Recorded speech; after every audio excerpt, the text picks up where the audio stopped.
Magnitude 7.1 earthquake has rocked southwestern Japan, knocking out power to tens of thousands of households. The quake striking Kumamoto Prefecture, registering level 7, that's the highest possible on Japan's scale of seismic intensity. This clip from CNA's TikTok captures the moment the powerful tremor struck. Emergency crews are responding to multiple incidents, including a shopping mall that partially collapsed, trapping people inside.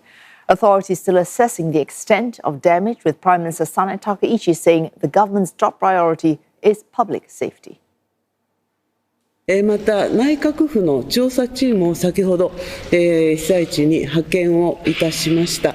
で、人的被害や物的被害については現在も確認中ではありますが、すでに怪我人も出ていると、伺っており、停電や火災が発生している地域もあり、また道路や橋の損壊、建物の倒壊もあり、とにかく安全な場所に避難するなど、皆様には身を守る行動をとってください。CNA senior correspondent Michiyo Ishida joins us live from Tokyo. Michiyo, concerning news there on that shopping mall. This is, of course, a developing story. Do you have any updates? Yes, well, the major shopping mall, Aeon Mall, Kumamoto's second floor walls were damaged, showing its steel frames.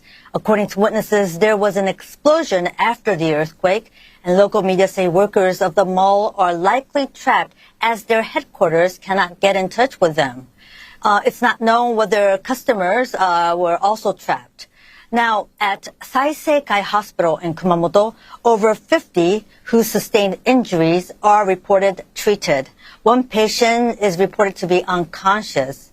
Helicopter shots have shown major roads damaged, bridges collapsing, and fire breaking out. Now, damage is witnessed in Nippon Paper Industries' Yatsushiro factory. In Nagasaki's Unzen Fugendake, which is an active volcano, landslides are reported, and aftershocks continue. Some are quite strong. Collapsed houses are witnessed in many areas, and there are reports many residents cannot be reached, which could likely be due to communication disruption. All right, so dependence there on a public messaging. We heard from the Prime Minister shortly before we crossed to you, stressing that the priority for her government is public safety.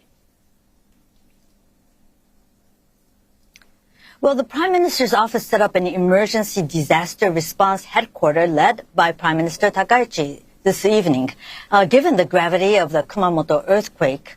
Now, it's a team involving a number of ministries and agencies to coordinate their effort.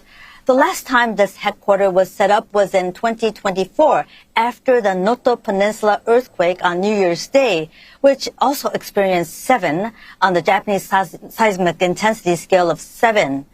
And in her opening speech, Ms. Takaichi said there is extensive damage this time. Prime Minister's office is trying to grasp the situation with the police, firefighters, 360 members of the self-defense force as requested by Kumamoto governor, and provide rescue and relief.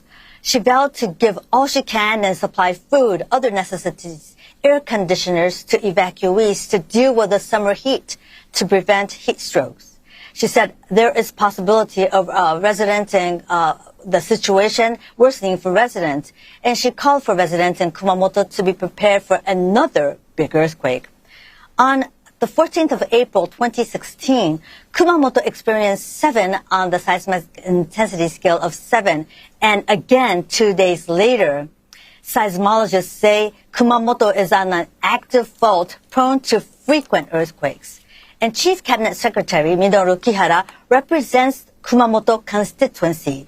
In a second news conference after the earthquake, he said he experienced the 2016 quake.